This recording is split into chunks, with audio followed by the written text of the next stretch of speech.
அனைவருக்கும் வணக்கம். இந்த பதிவில பார்த்தீங்கன்னா, சந்திர அதியோகத்த பத்தி பார்க்க போறோம். ஜோதிடத்துல ஒளி கிரகங்கள் அப்படின்னு 2 கிரகங்கள சொல்லுவோம். ஒண்ணு சூரியன், 2வது பார்த்தீங்கன்னா சந்திரன். இந்த சந்திரனால் குடுக்கக்கூடிய யோகத்துல ஒண்ணு தான் சந்திர அதியோகம். அது பேர்லயே இருக்கு. இப்ப இந்த சந்திரன் இருக்கும் ராசிய தான் நம்ம என்ன சொல்லுவோம்னா, நம்மளுடைய ஜென்ம ராசி என்று சொல்லுவோம். அதுபோல சந்திரன் எந்த நட்சத்திரத்துல நிக்கிறாரோ, அதுதான் நம்மளுடைய ஜென்ம நட்சத்திரம் அப்படின்னும் சொல்லுவோம். நமது உடல சொல்லக்கூடிய காரக கிரகம் எது அப்படின்னா, அது சந்திரன். நம்மளுடைய உடல சுட்டி காட்டக்கூடிய கிரகம் எது அப்படின்னா, சந்திரன். உயிர் காரகத்துவத்துல அம்மாவ சொல்லக்கூடிய கிரகம் சந்திரன் தான். நம்ம உண்ணக்கூடிய உணவு, நீர், பால் இந்த மாதிரியான அனைத்து உணவுப் பொருட்களையும் காரக கிரகமாக இந்த சந்திரன் தான் வரும். சரிங்களா? நம்மளுடைய மனதை கட்டுப்படுத்தக்கூடிய கிரகம் சந்திரன் தான். இப்ப அந்த சந்திரன் கெட்டு போச்சுன்னா, மனம் கெட்டு போயிரும். ஒருத்தரோட ஜாதகத்துல. இந்த உலக சுற்றி பார்க்கணும், நடமாடணும், ஊர் சுத்தி பார்க்கணும் அப்படின்னு விருப்பப்படக்கூடிய கிரகம் என்னன்னா சந்திரன். சந்திரன் ஜாதகத்தில் நல்லா இருந்தா தான் நல்ல இடங்களுக்கு டிராவல் பண்ண முடியும். இந்த டிராவல சொல்லக்கூடிய கிரகம் எது அப்படின்னா சந்திரன். இது போன்று எண்ணற்ற காரகத்துவங்கள கொண்ட சந்திரன். இந்த சந்திரன் இருக்கும் ராசிக்கு 6வது ராசி, 7வது ராசி, 8வது ராசியில சுப கிரகங்கள் இருந்துச்சு அப்படின்னா, அதுதான் சந்திர அதியோகம் அப்படின்னு சொல்லுவாங்க.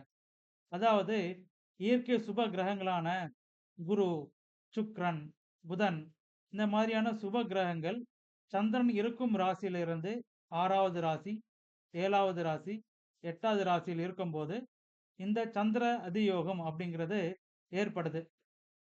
இந்த சந்திர அதியோகம் உள்ள நபருக்கு பார்த்தீங்கன்னா, ஆயுள் தீர்க்கமா இருக்கும். அதாவது நீண்ட ஆயுள் உடைய நபராக அந்த நபர் இருப்பாரு. புகழும் பிரசித்தி பெற்ற நபராகவும் இந்த சந்திர அதியோகத்துல பிறந்த நபர்கள் இருப்பாங்க. இந்த சந்திர அதியோகத்தில் பிறந்த நபர்கள் பார்த்தீங்கன்னா, அதிகப்படியான அன்னதானம் தனது வாழ்க்கையில செய்வாங்க. இல்ல அப்படின்னா உணவுத்துறையிலேயே அவங்களோட தொழில் இருக்கும். உணவு சார்ந்த தொழில்கள அந்த நபர் செஞ்சுட்டு இருப்பார். அதே மாதிரி மருத்துவ உதவி செய்யக்கூடிய நபராகவும் இந்த சந்திர அதியோகத்தில் பிறந்தவர்கள் இருப்பாங்க. இல்ல அப்படின்னா மருத்துவத்தை தொழிலாக கொண்ட நபர்களாக இந்த சந்திர அதியோகத்தில் பிறந்தவங்க இருப்பாங்க.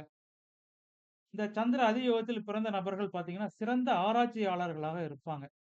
அதே நேரம் அடுத்தவங்களுக்கு ஆலோசனை கூறும் மந்திரியாவும் இருப்பாங்க.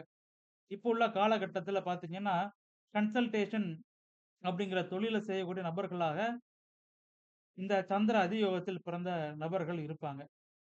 இந்த மாதிரி சந்திர அதியோகத்தில் பிறந்தவங்களுக்கு நல்ல முக்கியமான பண்புகளும், ஆ பொருளாதார ரீதியாக வளர்ச்சி உள்ள நபர்களாகவும், அதாவது எஜமான் சொல்லியிருக்கிறாங்க. சரிங்களா? அவங்களுக்கும் இந்த சந்திர அதியோகத்தில பிறந்தவங்களுக்கு இருக்கும். இவங்களுக்கு இயற்கையாவே பார்த்தீங்க அப்படின்னா, முதலாளித்துவ குணம் இருக்கும். அதாவது தலைவர் அப்படிங்கிற அமைப்பும், ஒரு முதலாளி அப்படிங்கிற அந்தஸ்தும் இந்த சந்திர அதியோகத்தில் பிறந்த நபர்களுக்கு ஏற்படும். மீண்டும் ஒரு யோகத்துடன் உங்களை சந்திக்கிறேன். நன்றி, வணக்கம்.